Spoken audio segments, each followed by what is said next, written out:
দর্শক, এটা আসলে একটা শরবতের দোকান।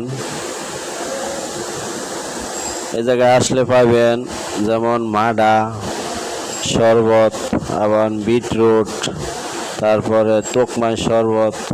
অসাধারণভাবে আসলে এত সুস্বাদু একটা জিনিস উনি বানাইতেছে, আমি না খেলে তো বোঝাই যাইতো না।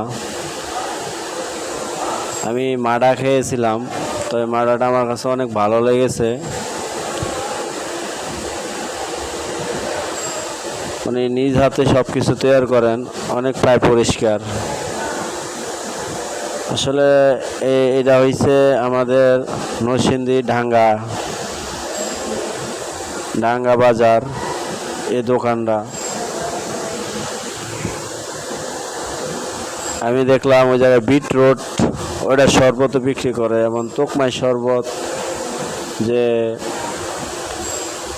উনি অনেক পরিশ্রম করে সুন্দর করে প্রায় পরিষ্কারভাবে জিনিসগুলো তৈরি করেন। তো দেখেন, আমি একটা গ্লাস নিব।